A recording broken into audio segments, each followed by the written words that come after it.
mediados del siglo XIX, la Argentina estaba claramente dividida en dos, Buenos Aires y el interior.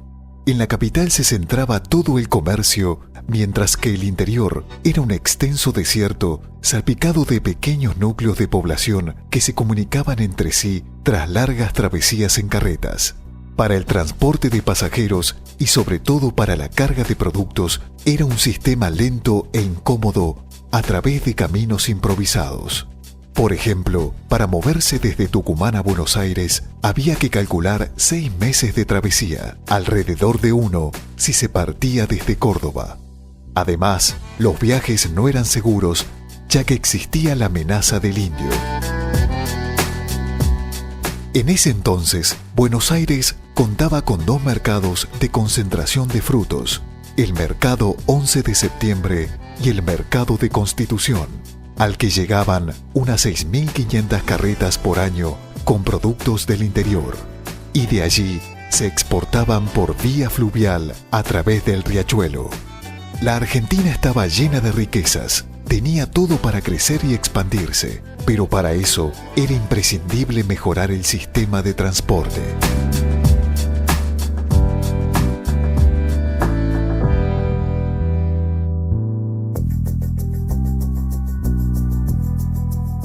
Como el negocio de la exportación daba ganancias seguras, los capitales criollos eran invertidos preferentemente en la compra de tierras y cabezas de ganado.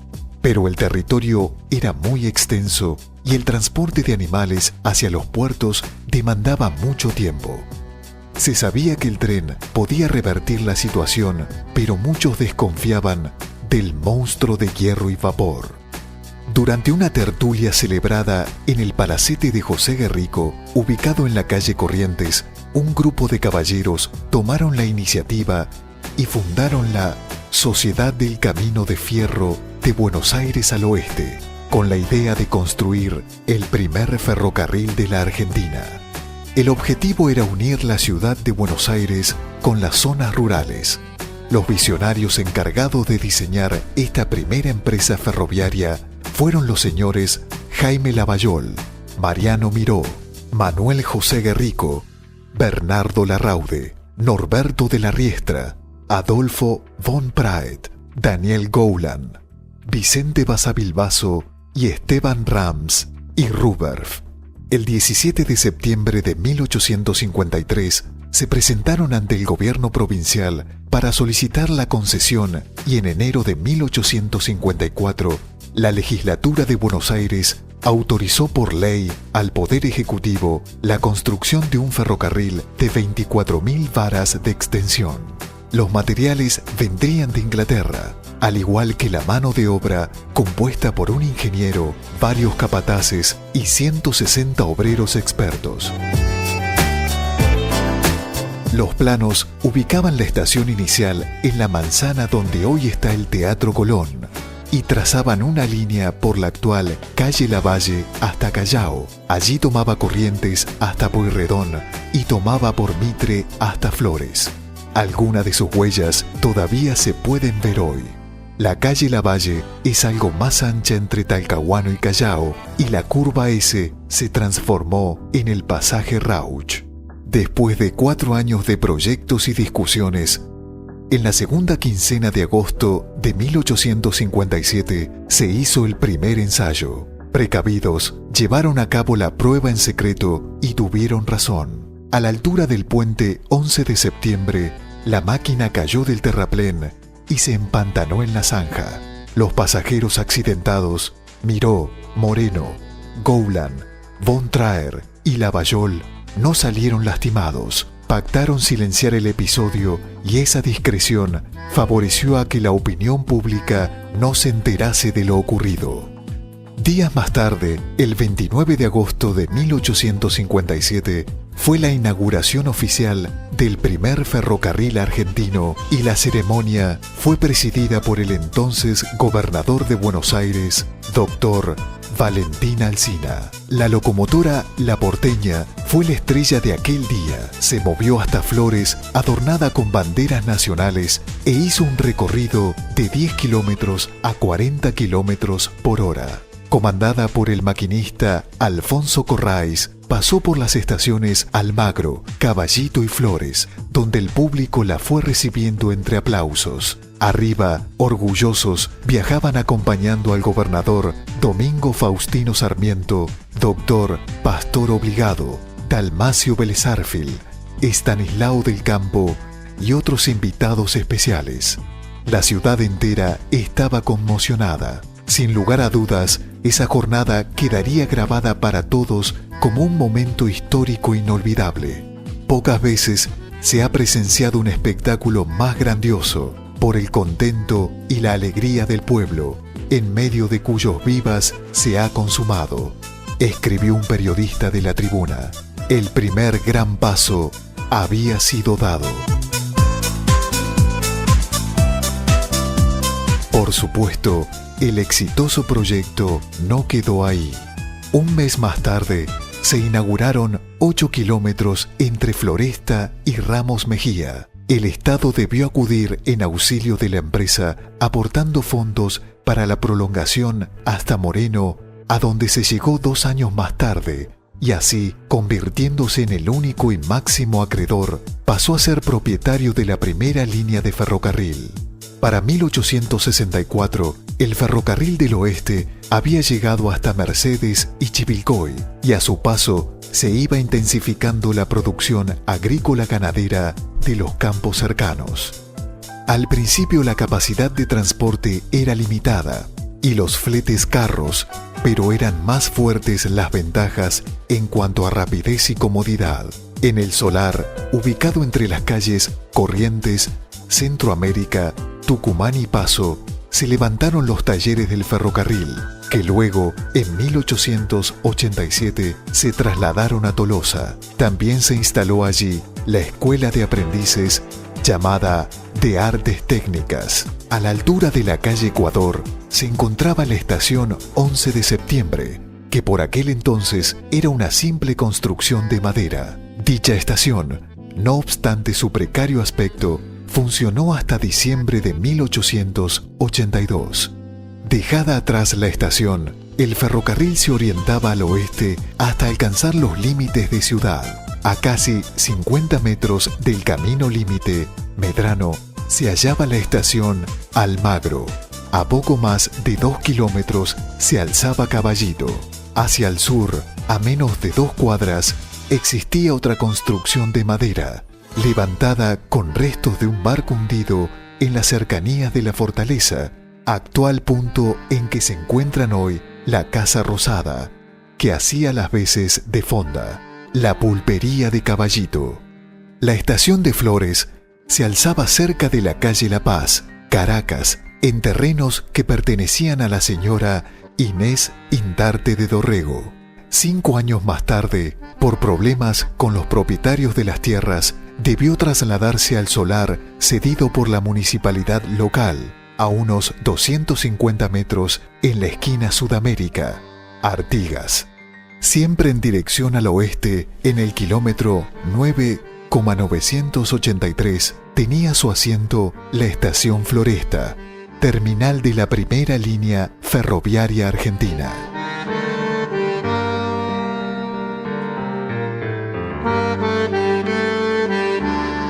El 1 de enero de 1863, el ferrocarril de Buenos Aires al oeste fue adquirido por el gobierno de la provincia de Buenos Aires, contando para esa época con 39 kilómetros de vía y alcanzando su recorrido hasta Moreno. A partir de entonces pasó a llamarse Ferrocarril de la provincia de Buenos Aires. El 31 de diciembre de 1882 cruzaba la ciudad, desde Estación del Parque, la última locomotora del Ferrocarril del Oeste. El 1 de enero de 1883 se inauguraba la nueva estación cabecera erigida sobre la calle Piedad, a la altura de Bermejo, Jean Jaurès. Sus andenes y construcciones complementarias se extendían hasta pasada la calle Anchorena. Esa fue la segunda estación 11 de septiembre. Sus tarifas eran las más bajas. Se va extendiendo, llegando en 1889 a los 1075 kilómetros. Ese mismo año se licitó su venta y ya como empresa privada llega a Trenquelauquen, luego a Santa Rosa y a la estación de Toay. Gracias al riel se produjeron cientos de nuevas poblaciones y se generó un vigoroso desarrollo agrícola y ganadero que se prolonga hasta el presente. Indudablemente, el ferrocarril cumplió una función económica fundamental en la Argentina, y el campo, sobre todo, le debe mucho de su crecimiento. Durante los 27 años en que perteneció al gobierno de la provincia de Buenos Aires, el Ferrocarril Oeste fue la línea más lujosa.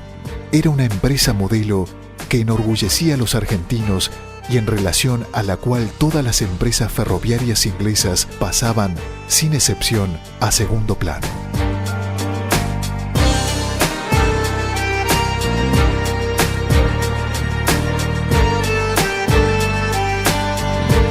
El Ferrocarril del Sud se propuso, partiendo desde el Mercado de Constitución, arribar a Chascomús. Las obras se iniciaron en marzo de 1864. El presidente Mitre y el gobernador Saavedra empuñaron simbólicamente la pala y la carretilla. En agosto del año siguiente se inauguró la sección hasta Jepener y el 14 de diciembre los rieles llegaron por fin a Chascomús.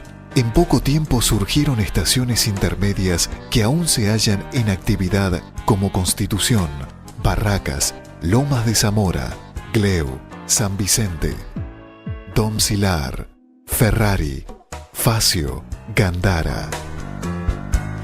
Luego llegaría a Dolores, ya que era el encargado de transportar la principal producción de la provincia de Buenos Aires. Esta línea contemplaba un gran despliegue de material rodante que acentuaba la importancia del transporte de carga. 75 vagones cubiertos, 20 vagones altos, 82 vagones bajos, todo de carga y 8 locomotoras. El Ferrocarril Sud había arrancado en tercer lugar, pero 7 años después, en 1870, quedó en primero. En 1876 llega a Azul y realizada la conquista del desierto, irá prolongando sus rieles hasta Bahía Blanca, puerto que será a partir de ese momento de creciente importancia. Puerto Ingeniero White era otro centro de intermediario de comunicación para el comercio de exportación. 4 años más tarde comenzaron a funcionar las vías entre Dolores y Ayacucho. En 1881, Dardo Rocha asumió la gobernación de la provincia de Buenos Aires y fue quien inició la construcción de un puerto de ultramar en Ensenada, procurando unir Buenos Aires con La Plata por vía férrea.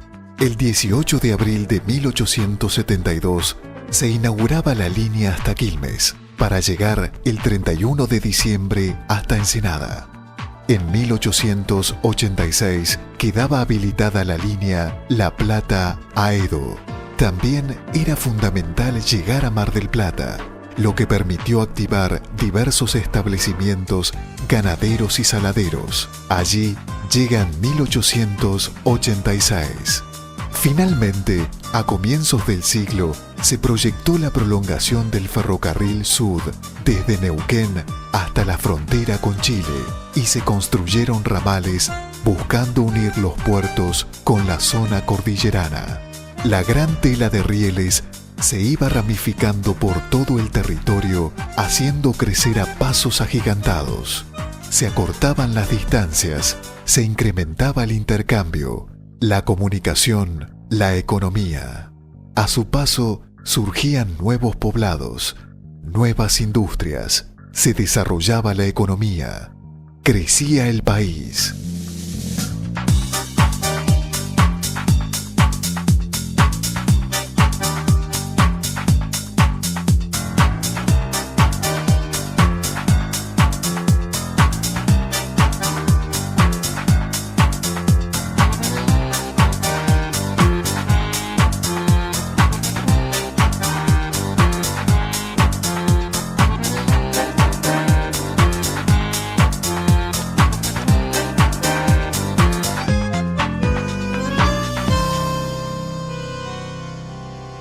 La Estación Central fue una obra impulsada por don Eduardo Augusto Hopkins, quien quería promover el comercio y las industrias de los pueblos del norte de Buenos Aires por medio de un ferrocarril que atravesara el territorio hasta San Fernando. Pero por distintas circunstancias, la concesión caducó y fue transferida a una sociedad anónima formada en Londres como Buenos Aires and San Fernando Railway Company Limited.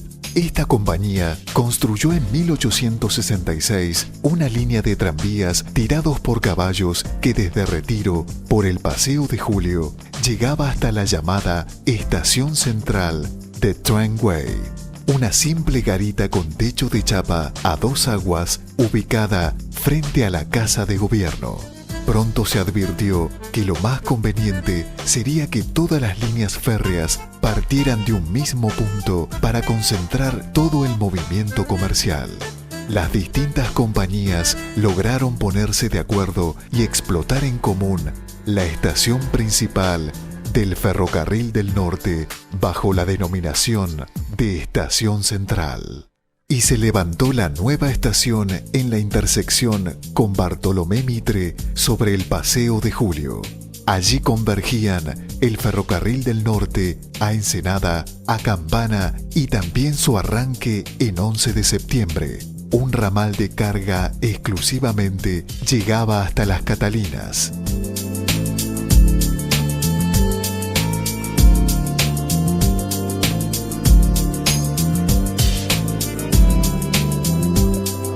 La Estación Central se inauguró el 31 de diciembre de 1872, el mismo día en que quedó habilitado el ramal a Ensenada. La plataforma era de 200 metros con una capacidad para 4 o 5 vagones con su correspondiente locomotora. Todas sus piezas fueron compradas en Londres, pero no duró mucho.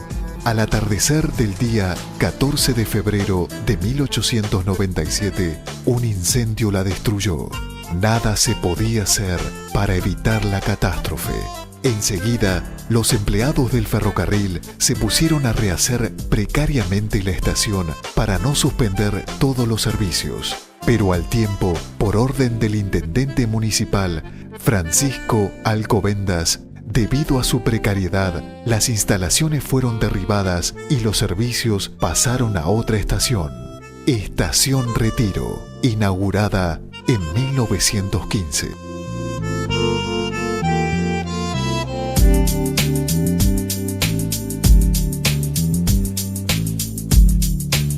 Aquí, en el barrio de Retiro de la ciudad de Buenos Aires, se encuentra una de las terminales ferroviarias más grandes del mundo, la Estación Retiro del viejo Ferrocarril Central Argentino. Esta estación, construida en los tiempos en que Buenos Aires, una ciudad de 200 kilómetros cuadrados, que se postulaba como la París de Sudamérica, la capital de América, se construyó este monumental edificio que fue inaugurado por el presidente Victorino de la Plaza en el año 1915.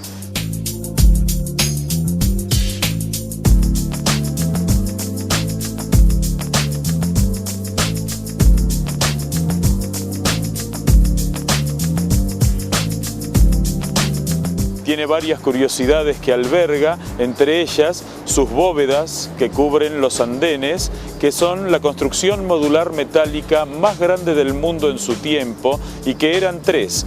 De las 3 solo se pudieron construir 2, ya que la tercera, que venía hacia Buenos Aires en un buque inglés, fue hundida en el marco de la Primera Guerra Mundial por un submarino alemán.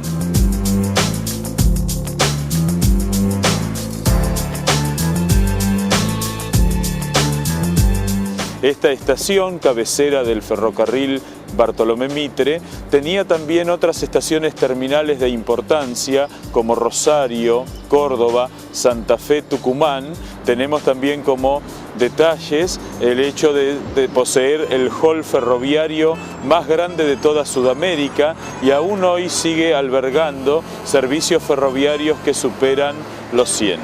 Esta monumental estación ferroviaria de estilo arquitectónico eduardiano tiene varias características que la hacen única. Es el hall ferroviario, el gran hall ferroviario más grande de Sudamérica. Podemos ver aquí la fachada más larga de toda Buenos Aires y uno de los edificios de mayor tamaño que hay en toda América. Es la estación más grande que sobrevive en el continente americano por su tamaño, su arquitectura y la cantidad de trenes que han circulado por ella.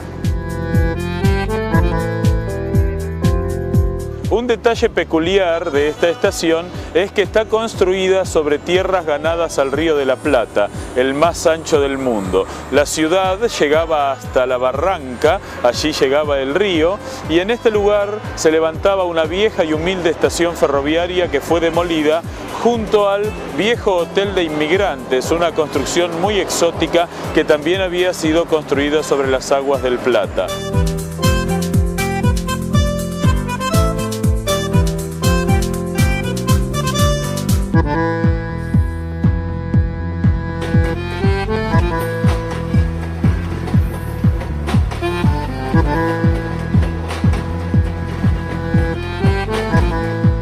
Esta terminal ferroviaria del ferrocarril Belgrano es un verdadero palacio francés para el ferrocarril. Su construcción en algunos aspectos ha sido modular, materiales importados traídos a la Argentina, y luce una de las más hermosas marquesinas de herrería y vidrio que tiene el mundo, además de una galante torre en la cual el reloj sigue marcando las horas para la puntualidad del tren.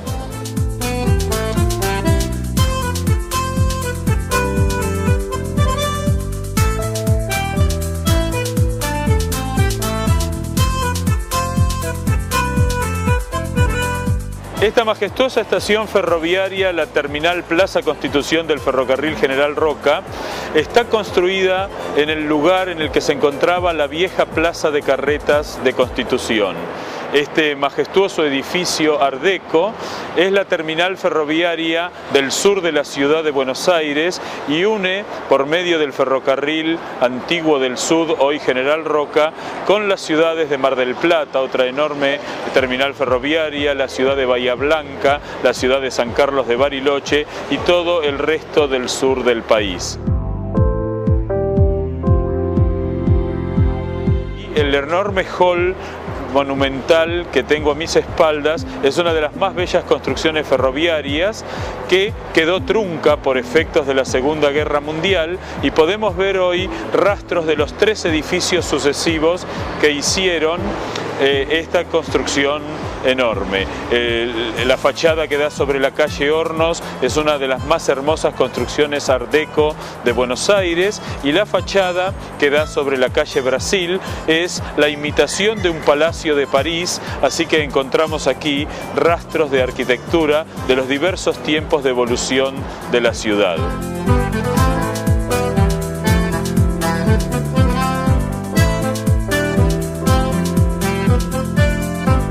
Esta estación ferroviaria, la que tiene mayor cantidad de andenes en la República Argentina, son 14 los andenes desde los que salen los trenes, es a su vez la más concurrida estación ferroviaria de Sudamérica, ya que cerca de 1 millón de personas transitan por ella cada día, alimentando los trenes que están destinados al sur del gran conurbano de Buenos Aires.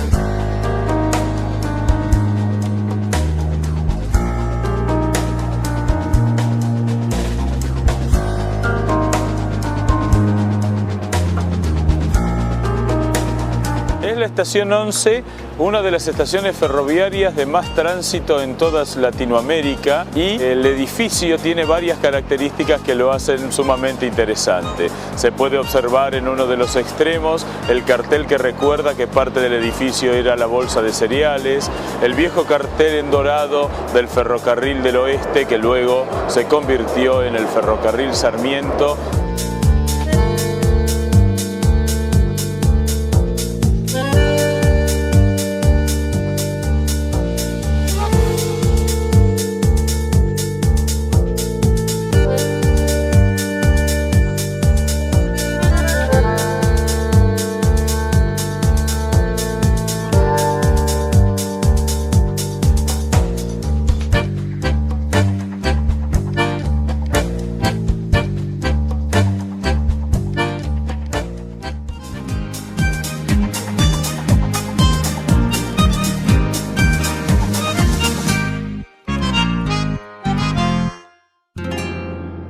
El Ferrocarril Central Argentino, pionero por excelencia de sus servicios ferroviarios, nació de la propuesta que le hizo el ingeniero Alan Campbell al presidente Urquiza, con el objetivo de unir el puerto de Rosario y Córdoba, uno de los centros económicos preponderantes en el interior.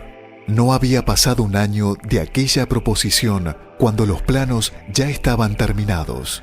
Se había decidido que no se trataría de una línea directa que uniría las dos ciudades, sino que debía acercarse al río Tercero, construyendo una estación donde hoy es Villa María.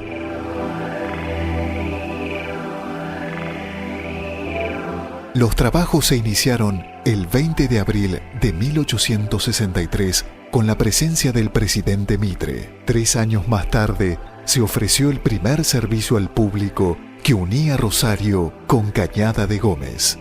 En 1866 inauguró la sección Rosario a Tortugas, convirtiéndose en la primera línea interprovincial construida en el país. Y en 1870 se llegó a Córdoba.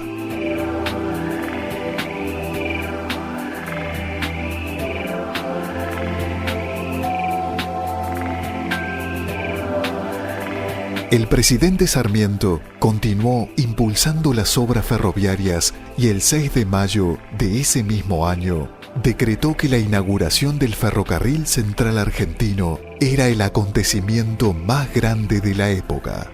El ferrocarril llegaría a cubrir 396 kilómetros atravesando campos, al principio poco cultivados. Transportaba toda la producción hasta Rosario, quien pretendía transformarse en una gran ciudad-puerto compitiendo con Buenos Aires. Lo cierto es que Santa Fe vinculó por vía férrea sus puntos económicamente de mayor rendimiento y llegó a ser una de las que tuvo mayor número de kilómetros. La colonización estaba centrada en la ciudad, pero rápidamente, siguiendo los trazados de las vías, se fue multiplicando, logrando en 3 décadas un aumento superior a lo obtenido en 3 siglos. En 1880, la producción cerealera consigue su primera exportación y se inicia en el país la era agrícola.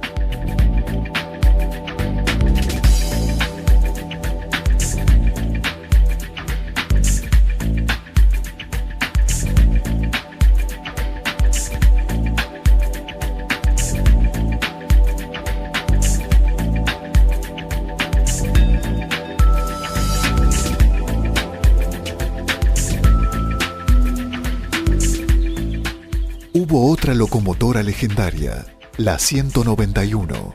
Era enorme, negra, reluciente. Una verdadera joya. Durante mucho tiempo fue la más popular del país y cobró un prestigio casi mitológico en gran medida por su particular maquinista, Francisco Savio. Nacido en la zona de Cañuelas, a los 13 años ingresó como mensajero en la compañía del ferrocarril Buenos Aires-Rosario. Pronto pasó al galpón de máquinas, fue ayudante mecánico y engrasador. Hizo los 4 años de foguista hasta que se le tomó el examen para maquinista. Comenzó manejando la locomotora 161, que generalmente tenía el coche blanco presidencial, al que se había dado en llamarle el elefante blanco. Era el más lujoso que hasta entonces se había construido en el mundo, pudiendo circular en vías de trochas anchas, medianas y angostas. Más tarde lo transfirieron a la locomotora 191, la Emperatriz, que pesaba 10 toneladas más, y su figura comenzó a trascender. Vestía chaqueta blanca, pantalón de impecable raya y puños almidonados.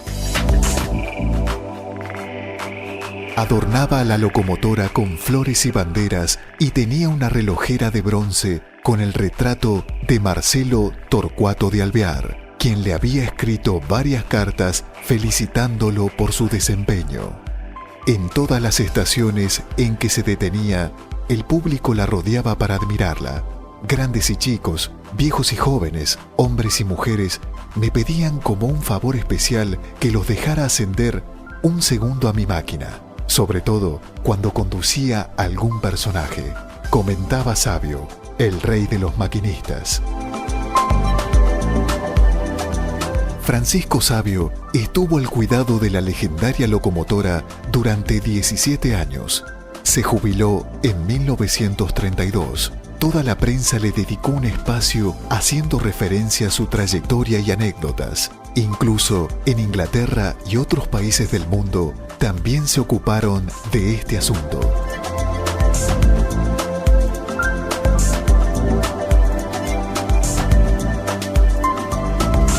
Murió en 1963. 5 años más tarde, el 23 de agosto de 1968, fue designada con el nombre de Maquinista Savio a la parada kilómetro 48 del ferrocarril Mitre, perpetuándose así su reconocimiento.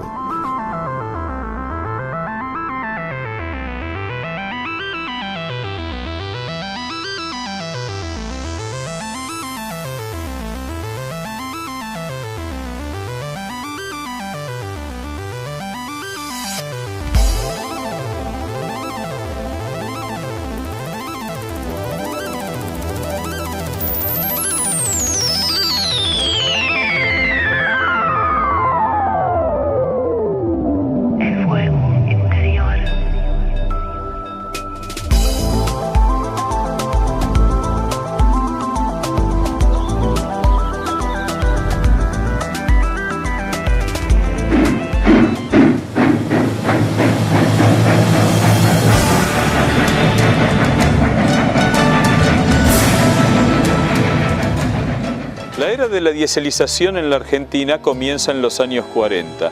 En esos años se compran materiales ferroviarios en Europa, en Estados Unidos, para incorporar locomotoras para mejorar los servicios en todo el país. El ingeniero Pedro Sacagio, un formidable ingeniero argentino, comienza el desarrollo de la que va a ser la primera locomotora diésel argentina, la Justicialista, que era una locomotora que medía 40 metros de largo, que tenía 4 ejes por bogie, que llegó a desarrollar una velocidad estándar de 150 kilómetros por hora y que cumplía el servicio a Mar del Plata en 3 horas y 45 minutos. Con el expreso El Marplatense, un tren que aún hoy circula por las vías argentinas.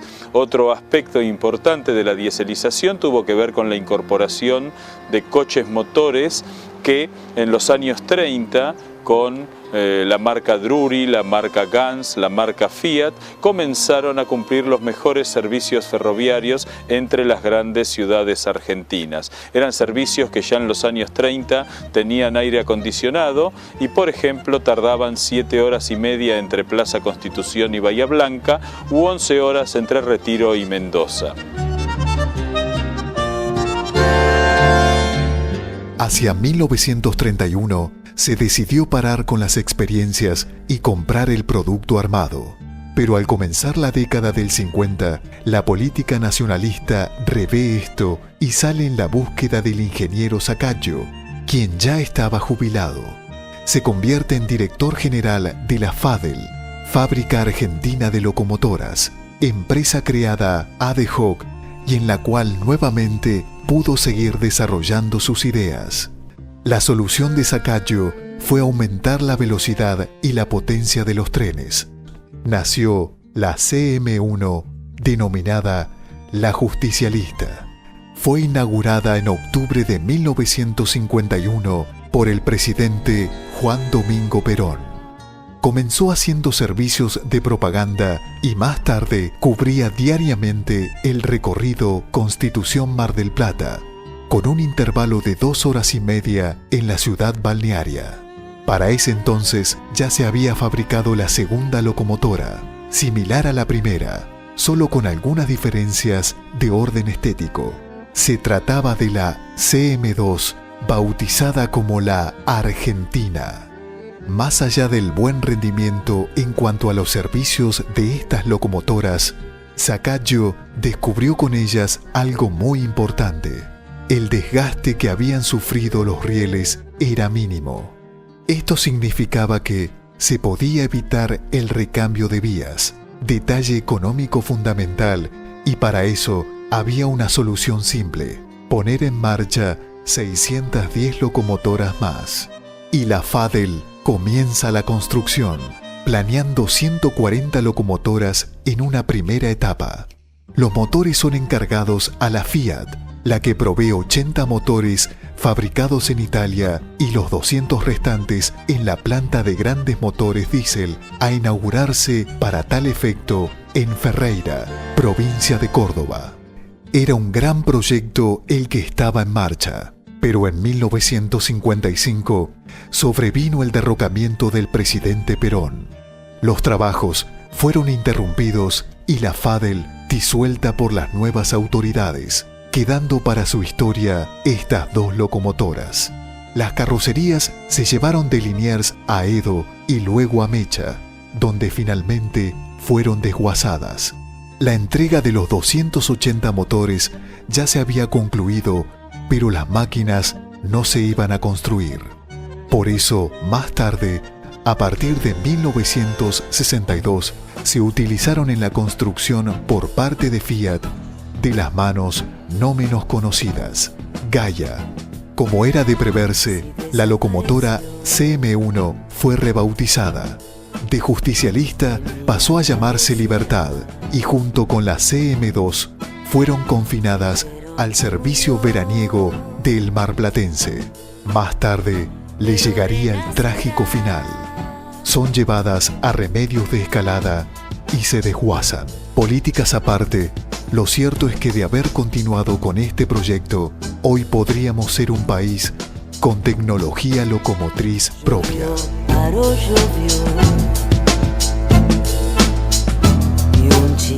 Con la llamada Revolución Libertadora de 1955, Argentina se sometió a los dictados del Fondo Monetario Internacional y a través de este organismo, las industrias automotrices, de neumáticos y petroleras empezaron a exigir, bajo el nombre de reestructuración, la entrega de los ferrocarriles a empresas privadas, dándose los primeros pasos a través del llamado Plan Prević. En estos años se destacan las luchas ferroviarias en la denominada resistencia peronista.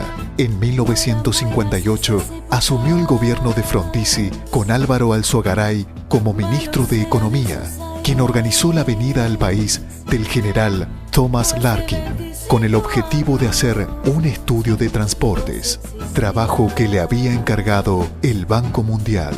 Así, se diseñó el denominado Plan Larkin, que consistía en abandonar el 32% de las vías existentes, despedir 70.000 ferroviarios, reducir a chatarra todas las locomotoras a vapor, 70.000 vagones y 3.000 coches de pasajeros, para imponer el transporte automotor. En 1961 se produjo una huelga de 42 días oponiéndose al Plan Larkin, a este desguace, logrando frenar parte de este intento. En 1963 asumió Ilia y con el pretexto del déficit ferroviario propuso darle continuidad al Plan Larkin con un anunciado Plan Trienal o Nacional del Desarrollo. Como era de esperarse, también su paros y huelgas, hasta que llegó el golpe de Onganía. El ferrocarril fue intervenido, militarizado y puesto a desguace. Levington siguió en la misma línea con el plan a mediano plazo, y la dictadura militar de 1976 asestó el golpe definitivo contra nuestros trenes. Ferrocarriles Argentinos, como todas las empresas del Estado, fue obligada a endeudarse innecesariamente. Hubo cierre de ramales, de 350 estaciones de los talleres Strobel, Santa Fe y Cruz del Eje, y 50.000 despidos. De 154.000 ferroviarios quedaron 95.000. Por ello, el 27 de abril de 1979, los gremios ferroviarios adhirieron al paro general convocado por la CGT. Con el gobierno de Alfonsín se intentó aplicar el Plan Terraño, mediante el nombre Reformulación de la Empresa Estatal. Se pretendía dividir en 4 partes la empresa, auspiciando el gerenciamiento privado y sin invertir un peso. Pero continuó la corrupción y el vaciamiento. El desenlace final llegó con Menem. La ley de reforma del Estado logró el marco jurídico necesario para la privatización de los ferrocarriles argentinos. En las huelgas de 1991 y 1992, el presidente Menem amenazó: ramal que para, ramal que cierra. En resumen, esta serie de planes y medidas que nacieron a partir del Plan Larkin, diseñado por el Fondo Monetario Internacional, dieron los siguientes resultados. La red operable de 35.746 kilómetros que recorría todo el territorio nacional se redujo a 8.339 kilómetros. Desaparecieron 800 estaciones. Como consecuencia de ello, en 1996, solo el 9% de las cargas eran transportadas por ferrocarril, contra el 23% en Brasil, el 37,5% en Estados Unidos y el 58% en Canadá, países en los que la red troncal es estatal. Esto significó un notable incremento del costo del transporte por rutas. Además, subieron las tarifas de carga por ferrocarril. No se renovó el parque de vagones y locomotoras, y por falta de mantenimiento de las vías interurbanas, la velocidad de las formaciones se redujo de 100 a 40 kilómetros por hora. Y todo esto hizo que desaparecieran 80 pueblos y otros 440 quedaran en peligro. En 1910, tras varios años de estudio, el director del Ferrocarril Central Argentino resuelve electrificar sus líneas suburbanas. Este nuevo servicio se pone en funcionamiento 6 años más tarde, entre las estaciones Retiro y Tigre C, poco menos de 30 kilómetros de vía doble. El acto estuvo encabezado por el presidente de la Nación, Dr. Victorino de la Plaza. La partida de este primer convoy fue a las 15:25 horas, siendo festejada por la multitud que colmaba las instalaciones, y llegó a Tigre C 26 minutos después. Al día siguiente, comenzó el servicio al público y fue la primera línea electrificada de Sudamérica. Inglaterra era quien proveía los coches con carrocería de madera que se utilizaban para este servicio eléctrico. Se le habían encargado 190 unidades. Comenzaron a llegar, pero durante la Primera Guerra Mundial se interrumpió la importación, y para seguir adelante con lo planeado, hubo que agregar a las formaciones eléctricas coches tirados por máquinas a vapor. Al finalizar la guerra, los ingleses reanudaron la entrega pactada y aquí comenzaron a sobrar coches para el servicio eléctrico. Entonces, los sobrantes pasaron a las líneas Tigre R y Villa Ballester, traccionados por las vaporeras, hasta que estas redes también fueron electrificadas a finales de 1931. La electrificación tenía muchas ventajas.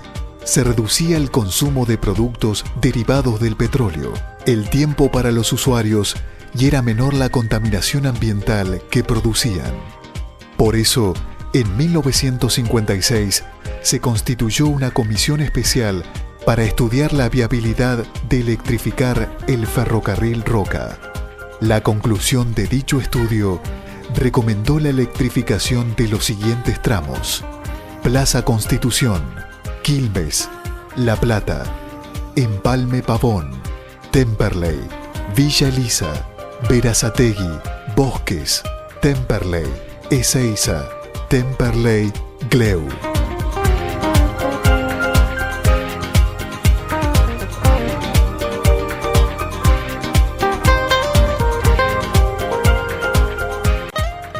Buenas noches a todos.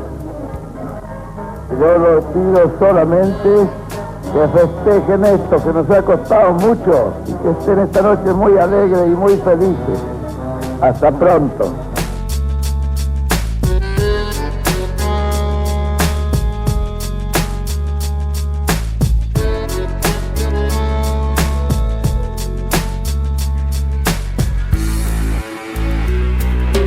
El 1 de marzo de 1948, cuando se produce la efectiva nacionalización de los ferrocarriles, marca un hito a partir del cual el gobierno de ese entonces, presidido por Juan Perón, comienza una política propagandística pero efectiva de mejora de los servicios ferroviarios. Se realizan enormes inversiones, entre ellas la compra de más de 400 coches ferroviarios, centenares de locomotoras diésel, que implicaron para la mayoría de la gente un mejor servicio ferroviario casi en forma inmediata. Todo este proceso se da en el marco del intento de la Argentina de cobrar la deuda que los países centrales habían incorporado a sus economías por efectos de la Segunda Guerra Mundial y que en el proceso posterior a la misma intentaban no gastar dinero en asuntos financieros, sino en mejorar su cuestión de infraestructura y de devastación que había quedado a partir de la guerra.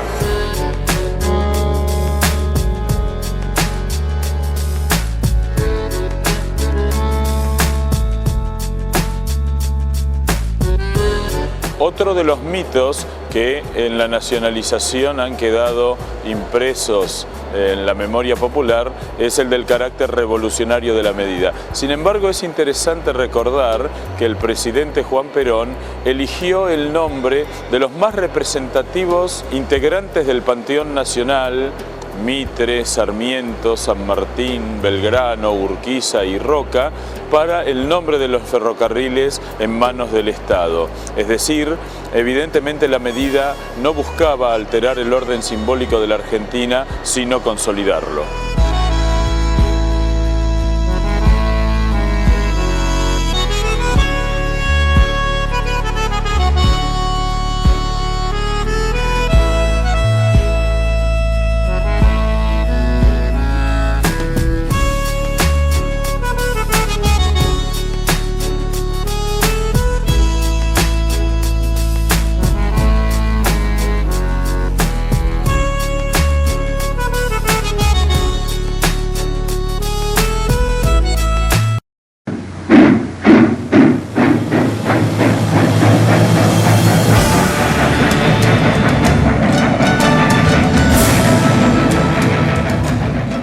¿Qué tal?